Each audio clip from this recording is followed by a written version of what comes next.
72살 박영수 할아버지의 집은 언제나 조용했습니다. 아니, 조용한 게 아니라 고요했다고 해야 맞을 겁니다. 소리가 없는 게 아니에요.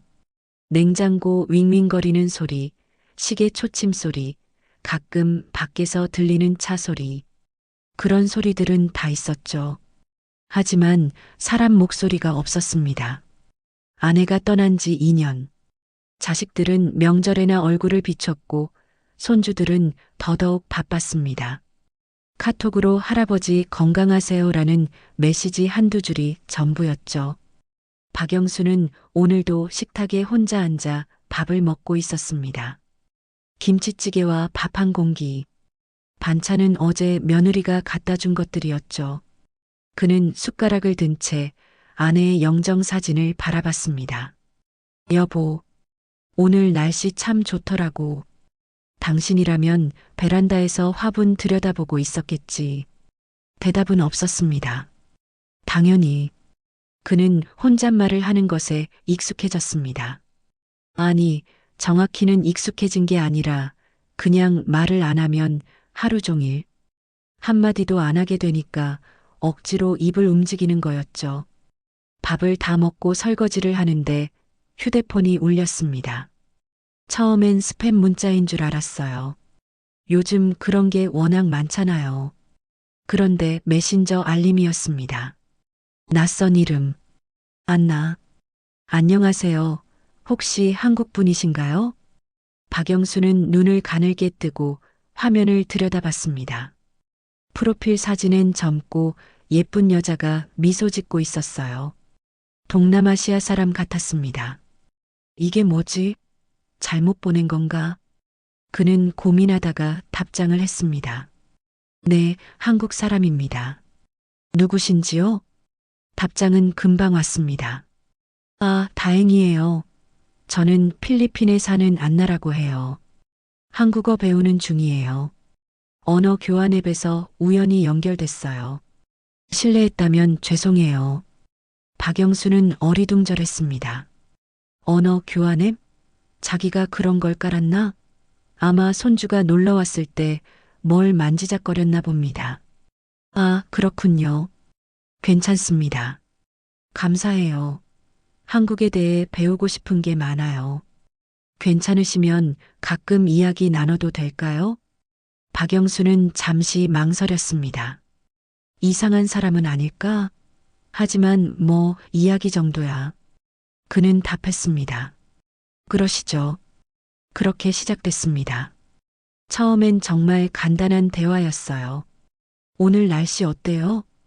밥은 드셨어요? 한국 드라마 추천해 주세요. 박영수는 처음엔 귀찮았습니다. 그런데 이상하게도 며칠 지나니까 그 메시지들이 기다려지더라고요. 아침에 일어나면 좋은 아침이에요 라는 메시지가 와 있었고, 저녁이면 저녁 맛있게 드세요 라는 말이 왔습니다. 일주일쯤 지났을 때 안나가 물었습니다. 혹시 가족 있으세요? 박영수는 손가락을 멈췄습니다. 그리고 천천히 답했습니다. 아들 하나 있습니다. 손주도 둘 있고요. 하지만 다들 바빠서 자주 못 봅니다. 아, 그러시군요. 외로우시겠어요. 그 한마디가 박영수의 가슴을 툭 쳤습니다. 외롭냐고. 누가 마지막으로 그런 말을 해줬을까요? 아들은 항상 아버지. 건강 챙기세요 라고만 했지 외롭냐고 물어본 적이 없었습니다. 조금요. 저도 그래요. 여기 필리핀은 가족이 많지만 다들 각자 사는 곳이 달라서요. 저도 혼자 살아요. 그날 밤 박영수는 오랜만에 잠이 잘 왔습니다. 누군가 자기 이야기를 들어준다는 게 이렇게 마음이 편해지는 일인지 처음 알았습니다. 한 달이 지났습니다. 박영수의 일상에 작은 변화들이 생기기 시작했습니다. 아침에 일어나면 제일 먼저 휴대폰을 확인했고 외출할 때도 주머니에 폰을 꼭 챙겼습니다. 혹시 메시지가 올까 봐서요. 안나와의 대화는 점점 깊어졌습니다. 날씨 이야기에서 시작해서 서로의 과거 이야기, 좋아하는 음식, 취미, 그리고 꿈까지. 박영수는 젊었을 때 자기가 용접공이었다는 이야기를 했고, 안나는 자기가 간호학을 공부했지만 경제적으로 어려워서 중단했다고 했습니다. 언젠가 꼭 간호사가 되고 싶어요. 그게 제 꿈이에요. 좋은 꿈이네요. 꼭 이루시길. 감사해요. 당신처럼 응원해주는 사람이 있어서 힘이 나요.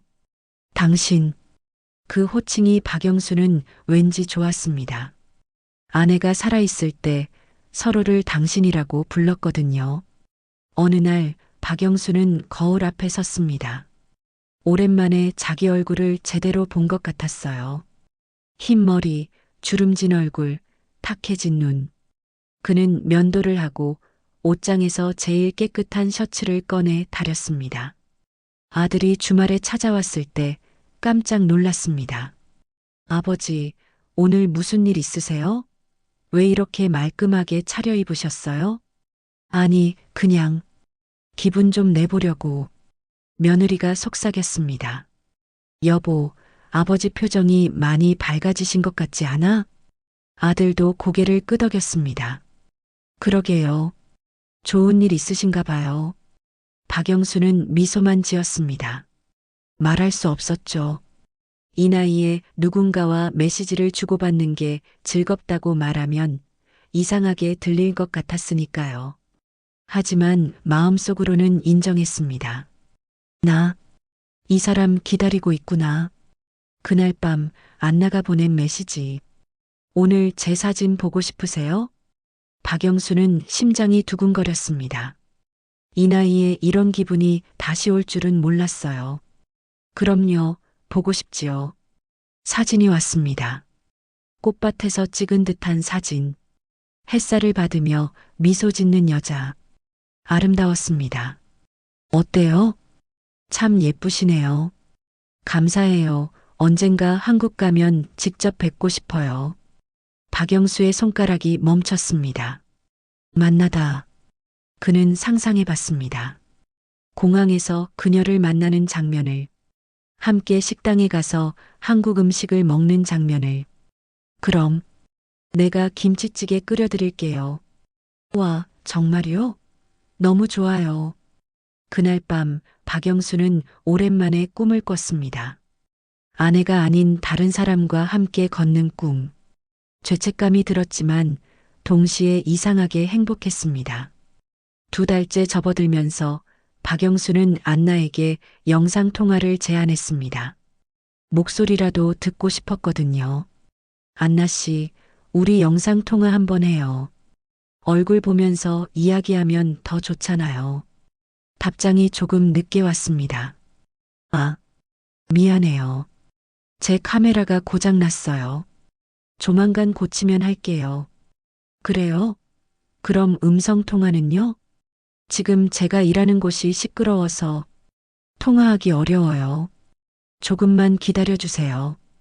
박영수는 조금 이상했습니다. 하지만 믿기로 했죠. 사람마다 사정이 있는 법이니까요.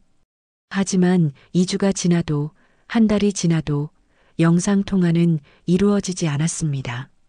핑계는 매번 달랐어요. 병원 와이파이가 약해요. 오늘 너무 피곤해서 카메라를 아직 못 고쳤어요. 박영수는 의심하기 시작했습니다. 정말 안나가 사진 속 그 사람일까? 혹시 다른 사람은 아닐까? 하지만 메시지는 계속 왔습니다. 따뜻하고 다정하고 자기를 걱정해주는 말들. 그 말들 앞에서 의심은 녹아내렸습니다.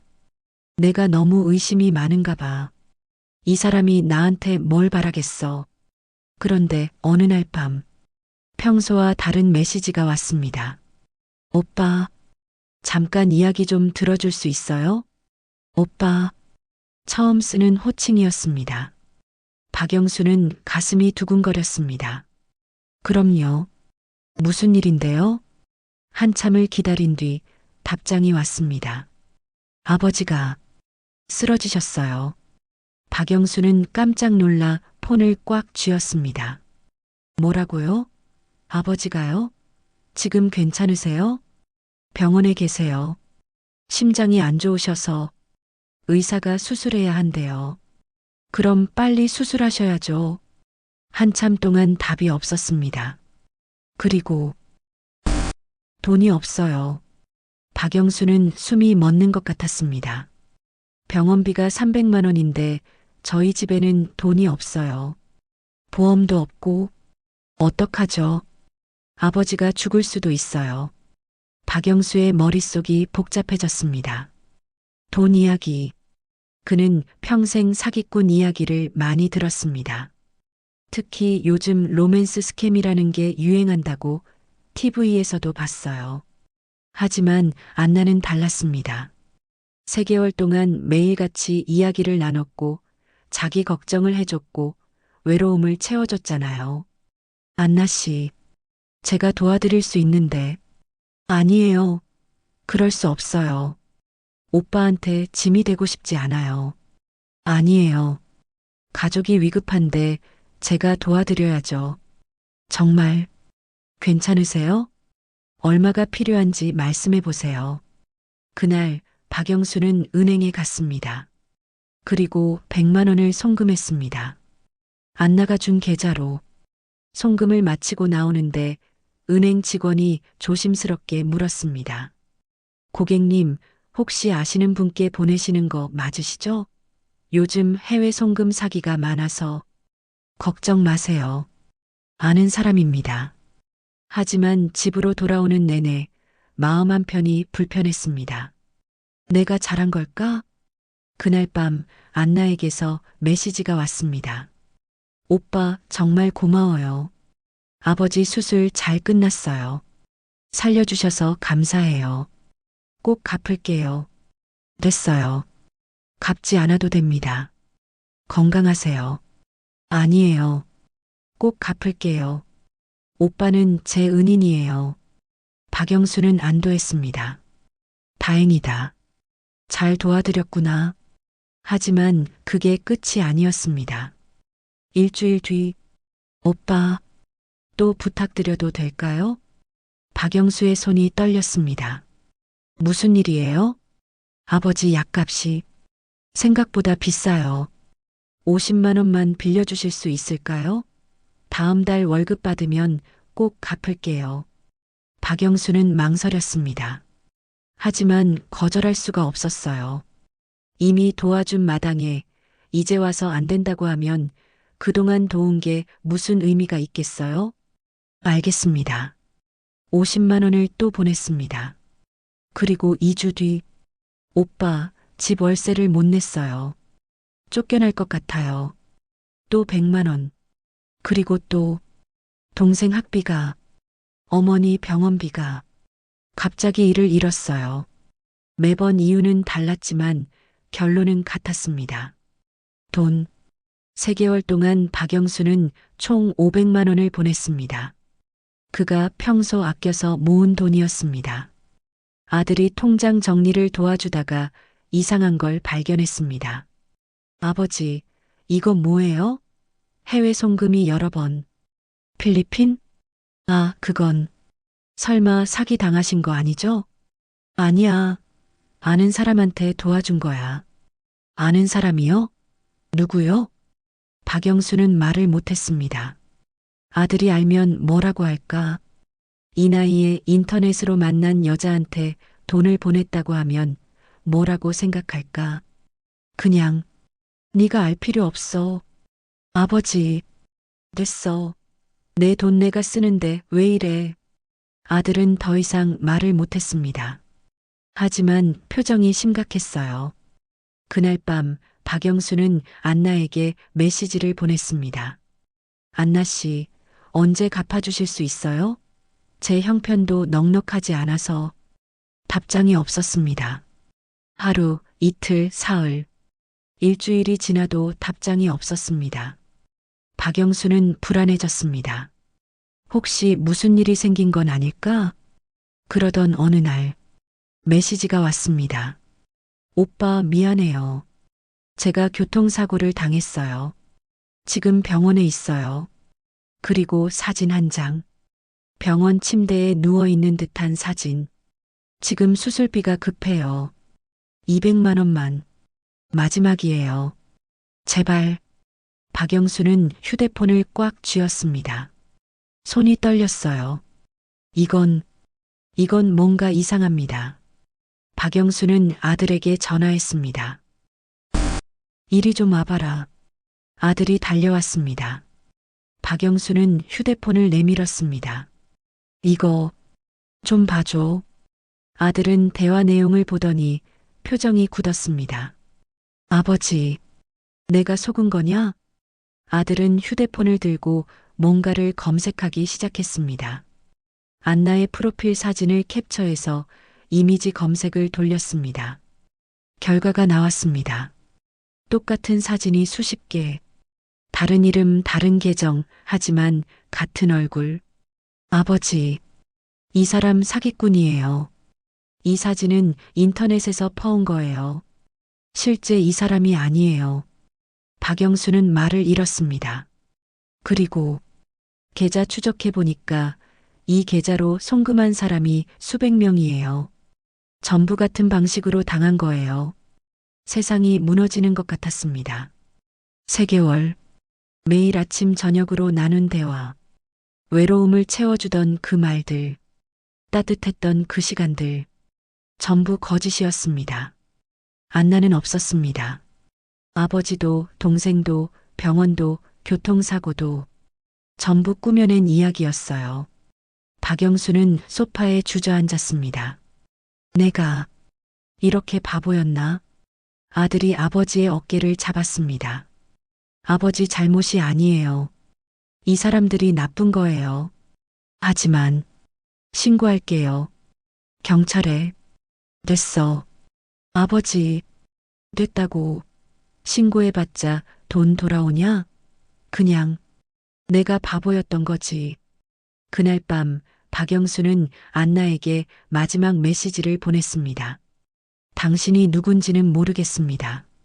하지만 한 가지는 알아주세요. 나는 정말로 당신을 믿었습니다. 돈이 아니라 사람을 믿었어요. 그게 잘못이었나요? 답장은 오지 않았습니다. 다음 날 그 계정은 사라졌습니다. 이 계정은 더 이상 존재하지 않습니다. 박영수는 일주일 동안 집 밖을 나가지 않았습니다. 밥도 제대로 안 먹고 그냥 소파에 앉아 멍하니 천장만 바라봤습니다. 아들과 며느리가 번갈아 찾아왔지만 말이 없었어요. 아버지, 밥이라도 드세요. 괜찮아. 아버지, 혼자 있고 싶다. 밤이 되면 박영수는 습관처럼 휴대폰을 켰습니다. 혹시 메시지가 왔을까? 안나가. 아니, 그 사람이 뭐라도 말을 했을까? 하지만 아무것도 없었습니다. 그는 예전 대화 내용을 다시 읽어봤습니다. 오늘 날씨 어때요? 밥은 드셨어요? 당신 목소리 듣고 싶어요. 읽으면서 눈물이 났습니다. 창피했어요. 이 나이에 이렇게 쉽게 속다니. 하지만 그것보다 더 슬픈 건 그 말들이 진짜였으면 좋겠다는 마음이었습니다. 어느 날 밤 아들이 조용히 말했습니다. 아버지, 외로우셨죠? 박영수는 대답하지 않았습니다. 제가 잘못했어요. 더 자주 찾아뵀어야 하는데. 아버지 혼자 두고. 네 잘못 아니야. 아버지, 사람은 말이야. 박영수는 천천히 말을 이었습니다.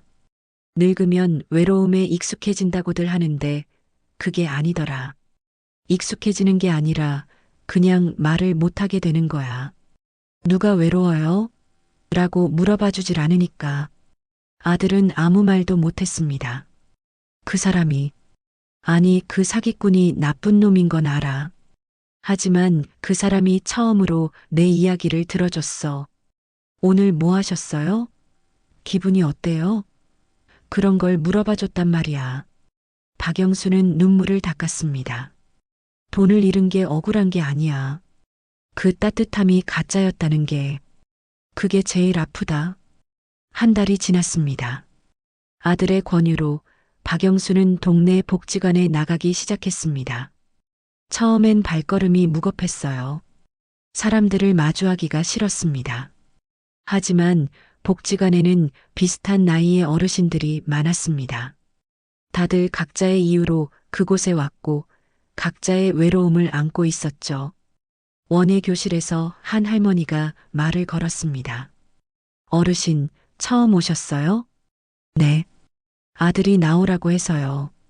저도 그랬어요. 처음엔 싫었는데 와보니까 괜찮더라고요. 함께 화분에 흙을 담으며 조금씩 이야기를 나눴습니다. 날씨 이야기, 자식 이야기, 요즘 TV 프로그램 이야기.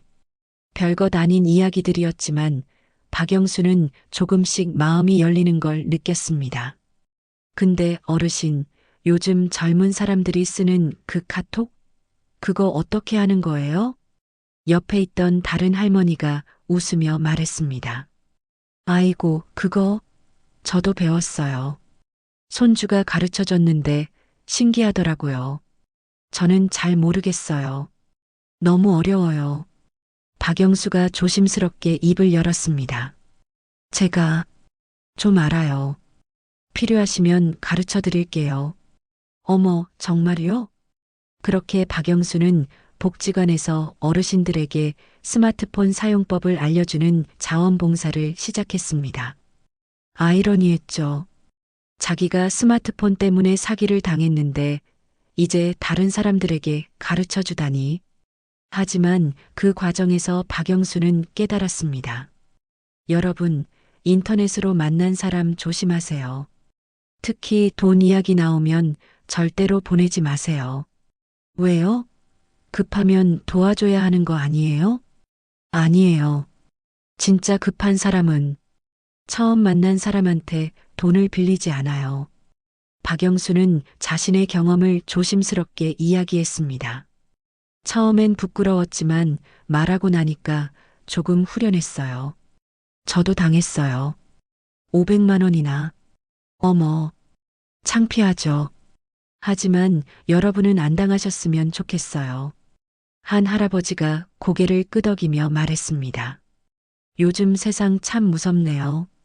사람을 믿을 수가 없어요.